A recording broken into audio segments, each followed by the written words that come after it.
Semot atau Kitab Keluaran pasal yang ke-8.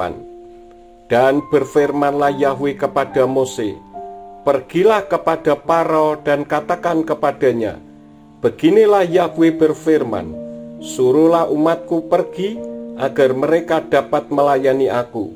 Dan jika engkau menolak untuk menyuruh mereka pergi, lihatlah, aku akan menulai seluruh wilayahmu dengan katak, dan sungai akan berkeriapan dengan katak-katak, dan katak-katak itu akan naik dan masuk ke dalam istanamu, dan ke dalam kamar tidurmu, dan di atas tempat tidurmu, dan ke dalam rumah hamba-hambamu, ke dalam rumah-rumah rakyatmu, ke dalam pembakaran rotimu, serta ke dalam tempat adonan rotimu. Dan katak-katak itu akan naik ke atasmu, dan ke atas rakyatmu, dan ke atas semua hambamu." Dan berfirmanlah Yahweh kepada Mose, "Katakanlah kepada Aharon, ulurkanlah tanganmu dengan tongkatmu ke atas sungai-sungai, ke atas parit-parit, dan ke atas kolam-kolam, dan buatlah katak-katak bermunculan di atas tanah Mitsraim." Dan Aharon mengulurkan tangannya ke atas segala air di Mitsraim, dan katak-katak pun bermunculan dan menutupi tanah Mitsraim. Dan para penyihir Mitsraim pun melakukan hal yang demikian juga dengan mantra-mantra rahasia mereka. Dan mereka pun membuat katak-katak bermunculan di tanah Mitsraim. Dan Faro memanggil Mose serta Aharon, lalu berkata, "Berdoalah kepada Yahweh agar dia menyingkirkan katak-katak itu dari aku dan rakyatku. Aku akan menyuruh umat itu pergi, agar mereka dapat berkorban bagi Yahweh." Dan Mose berkata kepada Faro, "Jadilah pujian atasku, maka kapankah aku harus mendoakan engkau dan hamba-hambamu dan rakyatmu untuk melenyapkan katak-katak itu daripadamu, dari rumah-rumahmu, agar katak-katak itu hanya tinggal di sungai Nil saja?" Dan dia berkata, "Esok hari." Dan dia menjawab, "Sesuai dengan titahmu, dengan demikian engkau dapat mengetahui bahwa tidak ada satupun yang seperti Yahweh Elohim kami. Dan kata-kata itu akan menyingkir daripadamu, dan dari rumah-rumahmu, dan dari hamba-hambamu, dan dari rakyatmu. Kata itu hanya akan tinggal di sungai saja." Lalu Mose dan Aharon keluar dari tempat Faro, dan berserulah Mose kepada Yahweh sehubungan dengan katak yang telah dia datangkan kepada Faro. Dan Yahweh melakukan sesuai dengan perkataan Mose, dan katak-katak itu mati di rumah-rumah, di halaman, dan di ladang-ladang. Dan orang-orang mengumpulkan bangkainya sampai bertumpuk-tumpuk, sehingga negeri itu berbau busuk. Dan Faro melihat bahwa telah datang kelegaan, namun dia membuat hatinya berat, dan dia tidak mendengarkan mereka, seperti Yahweh telah berfirman. Lalu berfirmanlah Yahweh kepada Mose, "Katakanlah kepada Aharon, acungkanlah tongkatmu dan pukullah debu tanah, maka debu itu akan menjadi kutu di seluruh tanah Mitsraim." Dan mereka berbuat demikian.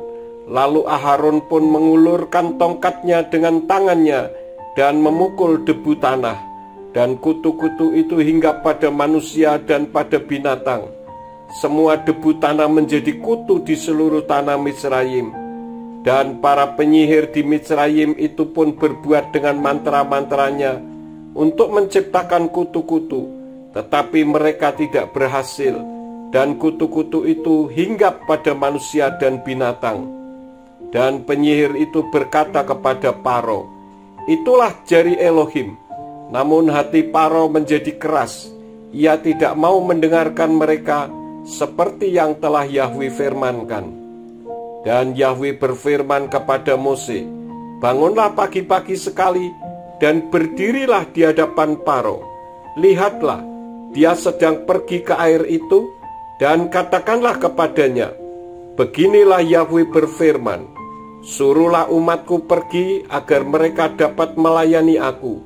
Dan jika engkau tidak menyuruh umatku itu pergi, lihatlah, aku akan mengirimkan lalat-lalat kepadamu dan kepada hamba-hambamu, dan kepada rakyatmu, serta rumah-rumahmu.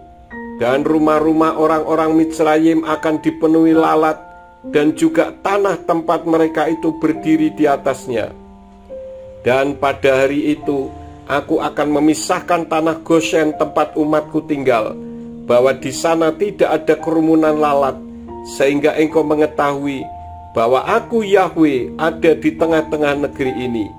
Dan aku akan menempatkan pemisah antara umatku dan rakyatmu. Tanda ini akan terjadi menjelang esok hari. Dan Yahwe berbuat demikian, dan kerumunan lalat itu memasuki istana Paro dan rumah para hambanya, dan di seluruh tanah Mitsraim, negeri itu digerogoti oleh kerumunan lalat itu. Lalu Paro memanggil Mose dan Aharon serta berkata, "Pergilah, berkorbanlah bagi Elohimmu di negeri ini."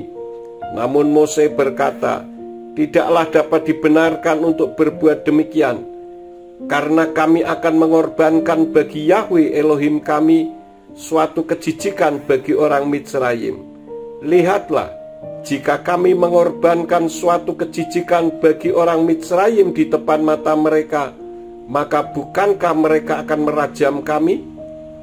Kami akan pergi ke padang gurun 3 hari perjalanan dan berkorban kepada Yahwe Elohim kami, seperti yang Dia firmankan kepada kami."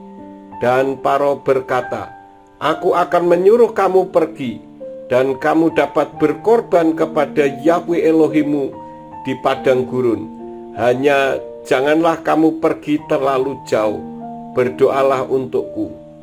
Dan Mose berkata, "Lihatlah, aku akan keluar dari tempatmu dan akan berdoa kepada Yahwe." Dan kerumunan lalat itu esok hari akan pergi dari Paro, dari hamba-hambanya, dan dari rakyatnya. Hanya biarlah Paro tidak tambah memperdaya dengan tidak menyuruh umat itu pergi untuk berkorban kepada Yahwe. Lalu Mose keluar meninggalkan Paro dan berdoa kepada Yahwe. Dan Yahwe melakukan seperti perkataan Mose. Lalu lalat-lalat itu menyingkir dari Paro, dari hamba-hambanya, dan dari rakyatnya, dan tidak seekor pun yang tertinggal. Dan kali ini pun Paro tetap mengeraskan hatinya, dan dia tidak melepaskan umat itu pergi.